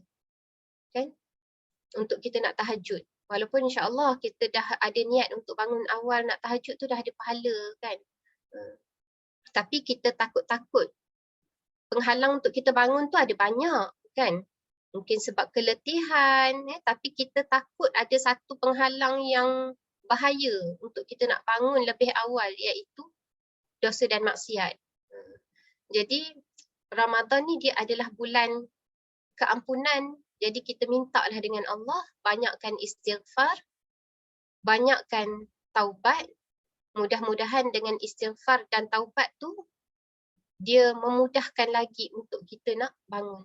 Sebab tidak akan bangun seorang mukmin itu kecuali yang membangunkan dia ialah iman dia pada Allah. Kita kata pasal, bukan kata nak bangun tahajud je kan, nak bangun subuh pun sama. Nak bangun subuh tu pun yang membangunkan kita ialah keimanan kita. Sebab tu bukan yang dikatakan kuat tu orang yang boleh angkat beban yang berat tu kan, tapi yang kuat tu bila dia mampu untuk nak membangunkan diri dia sendiri pada waktu subuh yang sedang seronok nak tidur, tambah kalau musim hujan kan pasang aircon tidur lena. Ni tapi yang tu kita cerita pasal maksudnya perancangan lah kan, perancangan, tapi dia memanglah dia bergantung kepada situasi. Ada orang yang ada tugasan, ada nak study, kita cuba susun, jangan stay up lewat malam, jangan tidur lewat, cuba susun lah insya-Allah. Kan kita biasakan kalau macam saya dulu, kalau time belajar, saya cuba untuk tidur awal, pukul 10, 10.30 tu tidur, lagi pukul 1, pukul 2 bangun lah, bangun study kan. Kalau dekat UIA dulu, zaman saya dulu lah, tak tahulah zaman adik-adik sekarang ni boleh ke tak. Zaman saya dulu boleh iktikaf dekat masjid UIA tu, dekat bahagian atas. So memang mula daripada buka puasa, stay dekat masjid, buka puasa dekat masjid. Lepas tu sambunglah dengan tarawih apa semua. Lepas tu tidur sekejap. Malam tu bangun. Bangun tu lagi pukul 4 dan pukul 4 macam tu imam dia buat tahajud kan. So kalau kita nak ikutlah sekejap. Kan. Lepas tu berhentilah nak sambung study, nak buat assignment. So kita kena rancang jadual kita. Kalau kata kita dah biasa tidur lambat, mungkin kita tidur pukul 2 pagi untuk nak siapkan kerja. Cuba awalkan tidur kita tu lebih awal lah, dan bangun lebih awal. Okay, minta maaf kalau tak terjawab.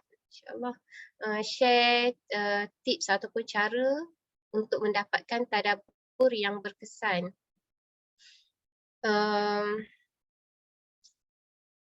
Jadi macam yang saya sebut tadi, tadabbur ni yang pertama, dia berkait dengan suasana hati kita. Kan? Sebab tu bila tadabbur kita pada bulan Ramadan, dia tak sama dengan tadabbur kita pada bulan-bulan lain. Kesan Al-Quran pada hati kita ni, dia tak sama dengan kesan Al-Quran pada bulan-bulan yang lain. Jadi kita nak tadabbur Al-Quran pada bulan Ramadan ni, insya-Allah kesan daripada ibadah-ibadah yang lain tu yang meningkatkan kualiti takwa, dan takwa tu tadi dia akan menambahkan lagi kefahaman kita terhadap ayat-ayat Al-Quran. Okey. Nak kata tips-tips lain tu macam mana, sebab dia bergantung pada orang juga kan. Ada orang dia suka tafsir tafsir Ibnu Katsir. Ada orang dia suka tafsir Fizilal, ada orang dia tak boleh faham baca tafsir Fizilal. Yang tu bergantung kepada jenis-jenis orang jugalah kan. Tapi carilah yang mana yang kita rasa mudah, kitab-kitab tafsir yang kita rasa mudah dan kita boleh faham, ataupun kita boleh pilih mana-mana medium penyampaian yang lain kan. Ada orang yang dia kena dengar kan, dia dengan cara mendengar tu dia lebih faham. So carilah video-video berkaitan dengan tafsir Al-Quran daripada ustaz-ustaz yang jelas fikrahnya, jelas kefahaman Islamnya, yang betul ilmunya. Yang tu pun kena pilih juga kan. Tips yang lain tu Allah alam. Tapi masa pun dia memainkan peranan. Masa memainkan peranan. Kalau kata kita dah letih kan, kita nak tadabbur Quran. Kalau saya personally nak tadabbur Quran pukul 3-4 petang tu dah tak larat dah. Kan? So biasanya insya-Allah waktu malam tu dia adalah waktu yang paling berkesan untuk kita nak maksudnya ayat-ayat Al-Quran tu dia lebih memberi kesan dalam hati. Ni bukan waktu malam sebelum tidur, waktu malam yang kita nak bangun tahajud tu. So ada spend masa sikit lah untuk nak tengok kan, tengok sikit kitab-kitab tafsir. Yang ni kan cakap pun ya Allah macam senang, tapi nak buat tu perlu kepada mujahadah. Yang kesungguhan yang kita sebut tadi kan, nak bersungguh-sungguh sebab nak dapat takwa. Okay, kisah berkaitan dengan sahabat-sahabat berperang dalam perang Badar Al-Kubra. Okay. Sirah tu sirah yang panjang yang mana menceritakan perang Badar ni dia berlaku dalam bulan Ramadan. Dan perang Badar ni kita tahu dia adalah peperangan yang paling utama yang menentukan kesinambungan risalah Islam. Sampaikan Rasulullah sallallahu alaihi wasallam masa tu dengan persediaan tentera, kekuatan ketenteraan yang sedikit, masa tu memang sepenuhnya tawakal kepada Allah Subhanahu Wa Taala. Bergantung sepenuhnya kepada Allah. Sebab tu sahabat-sahabat yang terlibat dalam perang Badar Al-Kubra ni memang dah dijanjikan dengan keampunan. Yang mana Rasulullah kata apa saja yang mereka buat lepas ni takkan memberi kesan pada mereka. Dan sehingga kan adalah kisah-kisah sahabat-sahabat yang daripada kalangan ahli Badar yang dia ada buat kesilapan-kesilapan, beberapa kesilapan, antaranya Hatib bin Abi Balta'ah. Dia bila Rasulullah sallallahu alaihi wasallam merancang untuk Fathu Makkah, untuk nak pergi masuk ke kota Mekah kan, nak membuka kota Mekah. Hatib ni dia risau dengan keluarga dia dekat Mekah. Jadi dia tulis surat. Niat dia bukan nak khianat. Dia bukan nak pecah rahsia umat Islam. Niat dia nak keselamatan untuk keluarga dia dekat Mekah. Kan? Jadi Hatib ni dia tulis surat dan dia kirim pada seorang perempuan. Tapi Allah memberi wahyu kepada Rasulullah. Allah bagi tahu kepada Rasulullah berkaitan dengan perkara ni. Hatib ni dia dah nak membocorkan rahsia umat Islam lah kan. So adalah kisahnya kan, Rasulullah utuskan sahabat untuk ambil balik surat tu daripada perempuan yang pengirim surat tu. Dan akhirnya Rasulullah panggil Hatib. Masa tu para sahabat yang lain memang nak marah sungguh kan. Saidina Umar macam biasalah kan, pancung kepala dia. Tapi Rasulullah sallallahu alaihi wasallam mengingatkan para sahabat Hatib ni dia adalah ahli Badar. So ahli Badar ni special. Jadi dia dimaafkan oleh Rasulullah dan dia sendiri pun minta ampun kepada Allah. Jadi ahli Badar ni special sebab mereka bersama dengan Rasulullah dalam keadaan kekuatan yang tak seberapa, kekuatan material lah ni kita cerita kekuatan material yang tak seberapa, bilangan tentera yang tak seberapa, tapi mereka yakin dengan Allah dan Rasul. Mereka memenuhi janji mereka kepada Allah dan Rasul. Mereka yakin Islam ni pasti akan menang dan pasti akan ada pertolongan daripada Allah dan Rasul. Jadi kalau sirah-sirah peperangan yang lain ada yang tak ikut serta dalam peperangan sebab dia orang tak confident boleh menang ke kan. So kalau orang munafik tu biasanya dia bawa alasan lah. Tapi dalam perang Badar Kubra ni sahabat-sahabat dia turut sama. Dia orang tak kira macam-macam mana pun kita orang nak perang. Sebab sebelum ni dia orang dah ditindas oleh kaum musyrikin Quraisy dan dia orang sangat berharap untuk dapat berperang. Tapi masa tu, masa awal-awal Islam tu, Allah tak menurunkan lagi perintah untuk berperang. Jadi dia orang duk tanya-tanya kalau tengok dalam surah Muhammad, dia menceritakan mereka ni bertanya-tanya bilakah akan turun satu ayat ataupun surah yang memerintahkan untuk berperang. Jadi bila turun ayat untuk berperang tu dia orang semangatlah. Sahabat-sahabat ni dia semangat nak berperang.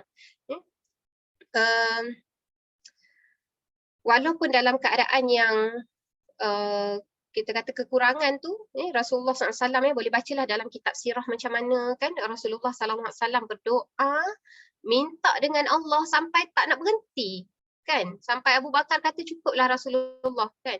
Dan antara doa Rasulullah dia kata, ya Allah kalau engkau tak memenangkan kami ni, engkau takkan disembah lagi dekat muka bumi ni. Nak kata ayat ukut ke macam mana kan? Tapi maksudnya macam Rasulullah kata, ya Allah kalau kami kalah ni, kalau engkau tak tolong kami tak menang dalam perang ni, Islam ni dah takkan ada lagi dan engkau takkan disembah lagi di muka bumi ni. Nak tunjukkan peperangan Badar ni dia penting untuk kesinambungan yang selepas tu. Sebab tu dengan pertolongan Allah akhirnya perang Badar ni dimenangi oleh umat Islam dengan cara yang sangat tak disangka-sangka oleh kaum musyrikin Quraisy. Okey, tapi berkaitan dengan kisah sahabat yang berperang dalam keadaan puasa, tapi ada kalau ikutkan dalam riwayat ada sebahagian berpuasa, ada sebahagian yang berbuka puasa. Dan Rasulullah tak cakap apa-apa. Yang meneruskan puasa Rasulullah tak cakap apa, yang berbuka puasa Rasulullah tak cakap apa. Sebab memang ada rukhsahnya. Wallahu a'lam. Okey, terima kasih Ustazah. Lama Ustazah cakap. Mungkin kita boleh bagi ruang rehat selama 5 minit untuk Ustazah inilah refresh balik energi, boleh minum air ke kan. Okey, so jadi kalau 5 minit kita masuk semula perbincangan ataupun persoalan kita dalam pukul 11.40. Boleh ya? Okey, jadi mungkin hadirin boleh tolong isikan borang penilaian untuk penambahbaikan program. Boleh klik link di ruangan chat. Dan sementara tengah rehat ni bolehlah kalau ada siapa-siapa ada persoalan, habis direhat kita boleh teruskan dengan sambungan sesi soal jawab.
saban waktu bangkit jiwaku, kau suluh hatiku dengan sinar kudus kasih-Mu. Ku harapkan terus bersamamu selamanya. Ramadan, Ramadan, Ramadan di hati. Ramadan, Ramadan, ku mohon usah pergi.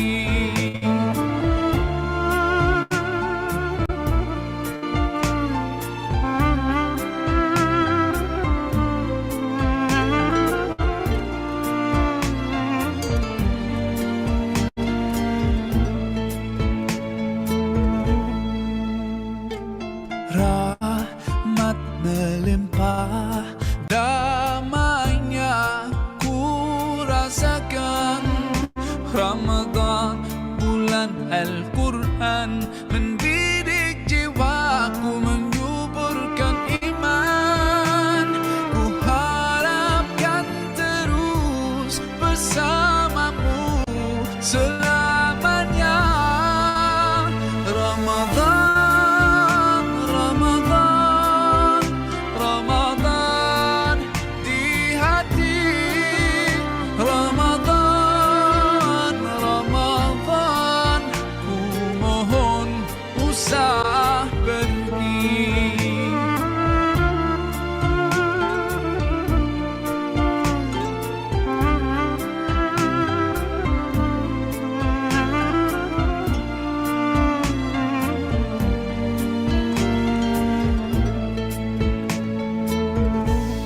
Sememangnya kau ku nantikan, hadirmu hidupkan surampi jiwaku, dan ku berjanji akan ku teruskan semangatmu itu sepanjang hidupku. Oh,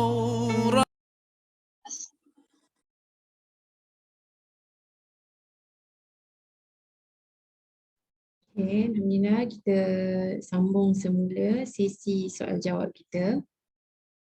Ustazah Maria dah ready ke? Ada ke yang nak bertanyakan soalan? InsyaAllah. Kalau ada, boleh buka mic dan terus bertanya soalan. Tunggu kejap ya, Ustazah.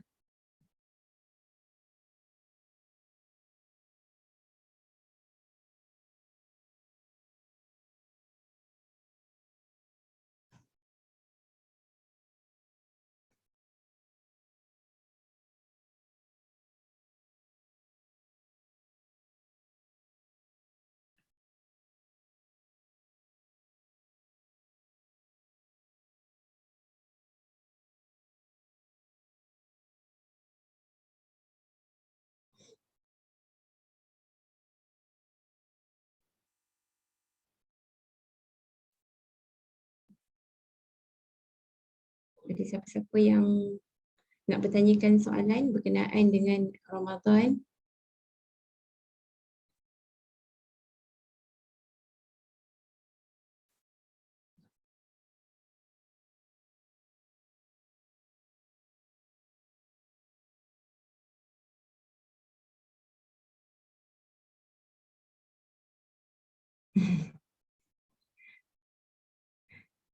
Yang sebentar tadi ada Ustazah cakap kan berkaitan dengan Ustazah nak kongsi sedikit tips macam mana Ramadan bersama dengan anak-anak.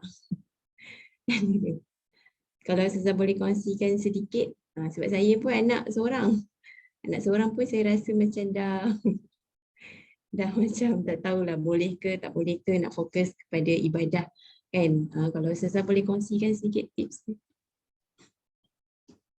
Okay, yang ni dilema lah kan. Dilema para ibu. Kadang-kadang kita meletakkan target yang tinggi dalam bulan Ramadan ni. Kita nak melaksanakanlah semua yang kita dah sebut tadi kan. Kesungguhan, nak menunjukkan kesungguhan kita, kita nak memburu keberkatan-keberkatan dalam bulan Ramadan dengan cara amal ibadah yang dah disediakan. Tapi di situ ada, kita kata kita ada medan yang lain yang lebih perlu perhatian kita. Kan? Contoh kalau kata kita nak pergi tarawih kan, tapi dalam keadaan anak kita baru pandai berjalan yang dia pergi merata-rata kan. Saya rasa kalau dekat KL, dekat Selangor ada banyak masjid-masjid yang dia dah, maksudnya dia dah terbuka lah untuk anak-anak kan. So mudah sikit kalau macam tu. Kalau yang ada tempat-tempat yang tak terbuka kepada anak-anak ni, ataupun mungkin kita sendiri takut terganggu. Sebab saya pernah solat bawa anak, masa tu anak tu macam tu lah kan, dah boleh jalan semua. So habis je solat, makcik sebelah dia bangun, dia pergi kat tempat lain. Kita pun tahulah, okey. So lepas tu tak apalah, masuk duduk dalam kereta, kita baca Quran dulu. So gilir dengan husband. So yang tu kita boleh rancang lah macam mana nak bergilir ke, ataupun kalau kita rasa kita lebih nak khusyuk kan, mungkin duduk di rumah tu, solat dekat rumah lebih khusyuk kan, lebih menjiwai bacaan-bacaan Al-Quran, lebih tenang, tak adalah risau kat mana anak aku ni pergi kan. Dan kita jangan sampai kita menyalahkan lah kan. Sebab tak tahulah benda ni dialami sendiri, kadang-kadang rasa macam mana kita nak buat ni kan. Susahnya nak buat. Sebab kita target tinggi tapi kita boleh buat banyak ni je, sikit je kan. Tapi tak apa, kita nak menjadikan seluruh amal ibadah kita tu adalah ikhlas kerana Allah, supaya Allah terima dia sebagai ibadah. Kan? Dia nak masuk dalam kategori ibadah. Maksudnya jaga anak pun kita ikhlas kerana Allah. Kita anggap ni adalah perintah Allah juga. Ini adalah tugas yang kita kena laksanakan juga.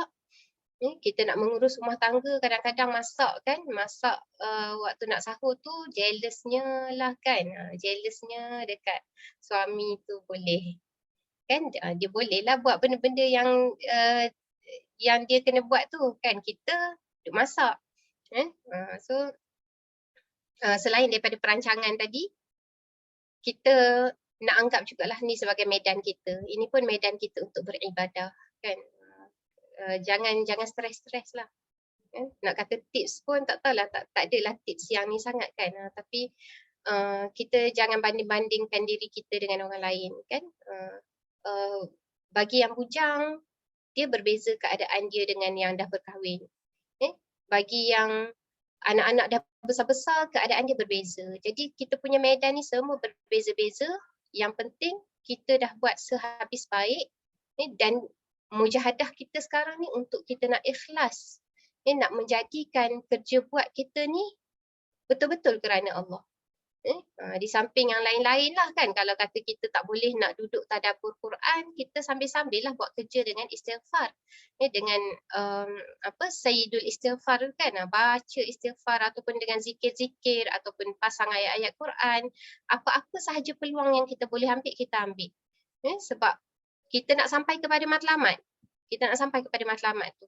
Kan, kita nak dapat keampunan Allah. Kan? So banyakkan istighfar kan. Dengan hati yang sentiasa berhubung dengan Allah dalam apa yang kita laksanakan lah dalam kehidupan seharian. Yang sibuk bekerja, ya Allah kan. Ini bulan Ramadan pun penuh dengan bengkel-bengkel, kursus-kursus kan. So tak apalah, kita anggap ni sebagai tugas yang kita kena laksanakan. Dalam masa yang sama kita selit-selit lah, kalau sambil drive kan, sambil drive kita baca Al-Maksurat, nak pergi kerja tu kan.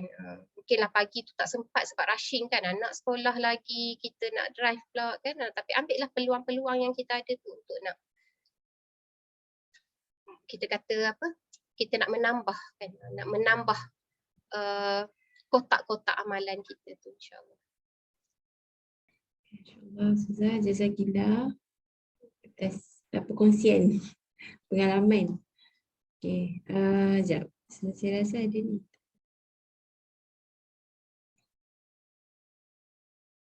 Okey, ada soalan daripada Puan Syamsida. Dalam bulan Ramadan ni mana lebih afdal? Amalan individu ke amal jama'i? Okey. Ada beberapa soalan juga sebelum tu. Kalau saya baca yang daripada atas tu dulu boleh? Berkaitan dengan gastrik dengan puasa. Oh, okey. Boleh. Saya pun tak baca sangatlah pasal dari sudut perubatan ni kan. Ada baca tapi terlupa dah untuk kes gastrik ni macam mana. Cuma bagi saya benda ni kita kena rujuk kepada doktor. Samalah macam kes-kes lain istihadah ke apa kan, kita kena rujuk juga pendapat dari sudut perubatannya macam mana. Sesuai ke tak sesuai dalam keadaan macam ni kita berpuasa. Dan penyelesaian tu pun kena merujuk kepada yang pakar. Kalau dari sudut hukum memang bagi yang orang yang sakit yang tidak ada kemampuan untuk berpuasa, dia ada rukhsah untuk nak berbuka. Okey. Tapi dari sudut macam mana nak mengatasi, macam mana sesuai ke tak untuk kita nak berpuasa, benda ni bagi saya kena rujuk kepada yang pakar lah. Kalau doktor mungkin dia ada ubat ataupun dia ada tips-tips macam mana nak bertahan dalam bulan Ramadan bagi orang yang gastrik. Okey, Umairah. Yang seterusnya mendidik anak kecil umur 5 tahun untuk berpuasa. Pada saya untuk umur 5 tahun ni mungkin kita nak utamakan terlebih dahulu dia nak faham erti berpuasa. Dia faham dulu erti berpuasa. Kita bagi dia faham dulu. Puasa ni apa? Kita nak datangkan syukur bagi dia seronoknya. Kita nak masuk bulan Ramadan. Kan? Kita ajak dia kemah-kemah rumah jom. Hari ni sepatutnya nak kemah rumah ni. Nak ajak anak-anak kemah rumah kan. Tapi biasalah minggu lepas dah kemah rumah tapi dah bersepah balik minggu ni. Kemah rumah tu memang kan. Maksudnya kita nak hias-hias kan. Kita buat satu Ramadan corner. Dekat situ letak hadis, print sikit letak hadis, letak sikit senarai ibadah. Kalau kata untuk anak baru umur 5 tahun ni, bagi saya tak payahlah lagi suruh dia puasa kan. Sebab dengan kemampuan dia macam tu belum lagi. Sebab kita nak utamakan untuk didik dia dengan solat. Tapi untuk masuk bulan Ramadan ni kita nak bangkitkan juga syukur. Bagi dia rasa Ramadan ni adalah bulan rahmat. Dia seronok duduk dalam bulan Ramadan. Bukan Ramadan ni tengok semua orang sedih, semua orang letih, semua orang tak nak layan dia kan. So kita nak bangkitkan syukur yang menggembirakan. Dia rasa seronok, cerita hadis-hadis.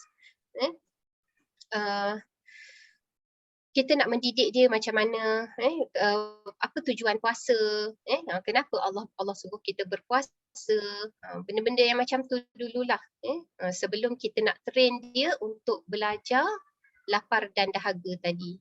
Lapar dan dahaga tu ikutlah kesesuaian dia. Ada setengah budak 5 tahun dia dah nak puasa, dia dah tahan untuk berpuasa. So kalau dia nak puasa tak apalah kan, teruskanlah. Tapi jadi tanggungjawablah ke atas mak ayah tu untuk pastikan dia cukup minum air, dia cukup dari sudut nutrition makan dia kan. Cuma kalau pada saya 5 tahun tu mungkinlah terlalu awal kan. Biasanya dalam 7-8 tahun tu kita ajar dah dia kan. Yang tu atas kesediaan anak-anak kan? Dan kita tak meninggalkan satu perkara iaitu keutamaan untuk anak-anak ni ialah dia mesti dilatih dengan solat.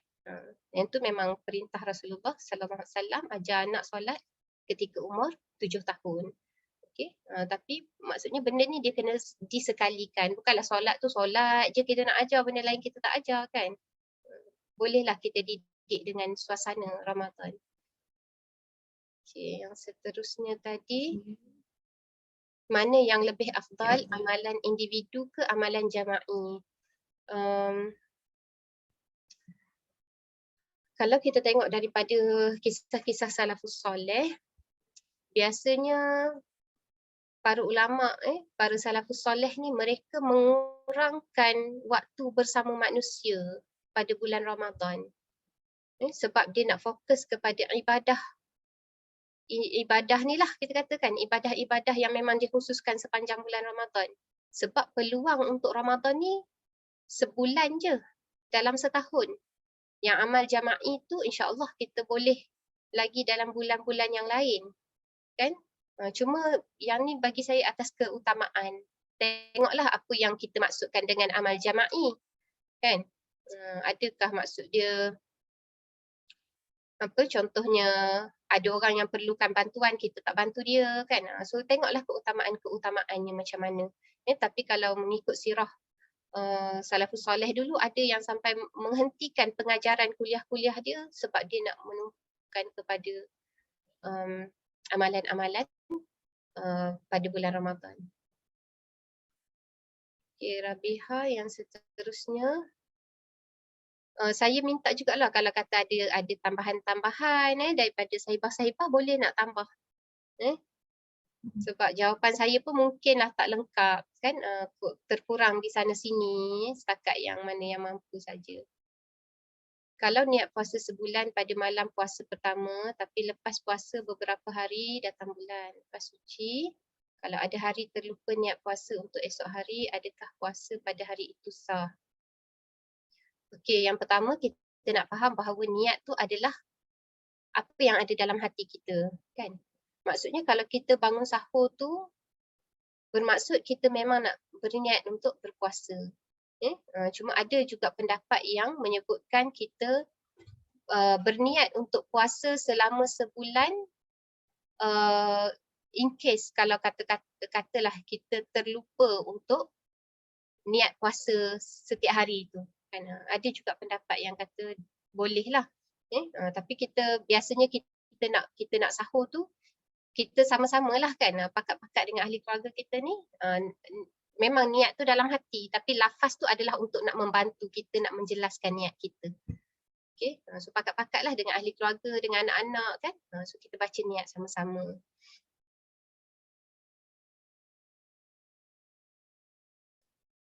Alhamdulillah. Mungkin ada lagi ke soalan? Tak ada. Okay, tak ada. Mungkin kita ada lagi dalam 5 minit. Kalau ada lagi soalan yang terakhir. Atau tambahan-tambahan lah nak dengar. Tambahan. Ni ramai ni. Ustazah pun ada kot dalam ni. Boleh nak tambah. Yang lebih berpengalaman ke dalam pendidikan anak.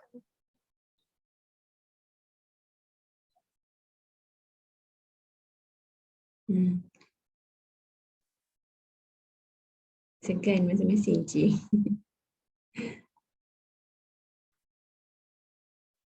Ada? Tak ada? Mungkin ada yang nak bagi pesanan. Ustazah pernah jumpa dengan Lailatul Qadar, tak apa harus dilakukan? Sedihnya tanya soalan tu. Sedih. Bukan sedih apa sebab tak tahulah kan, dah tahun ni 40 tahun. Sepanjang 40 tahun ni tak tahu apa, tak tahu pun entah jumpa ke entah tidak kan. Itu pun tak tahu. Tapi kita hanya berusaha lah. Kan kita hanya berusaha, tapi satu pesanan Rasulullah sallallahu alaihi wasallam bila Sayyidatina Aisyah kata apa yang perlu dia buat kalau dia berjumpa dengan malam Lailatul Qadar.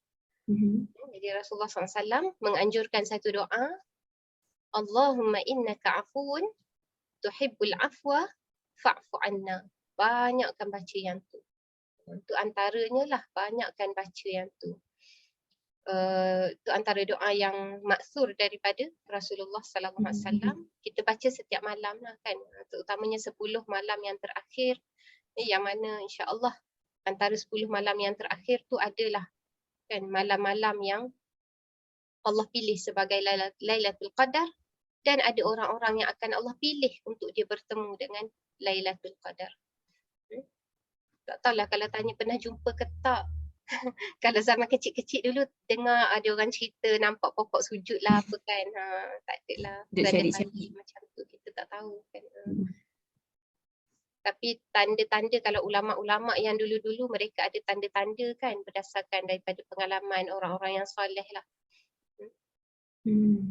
Selain daripada tu saya pernah juga baca tips untuk 10 yang terakhir tu kita lazimi dengan infak kan, bagilah sedekah setiap malam walaupun sedikit.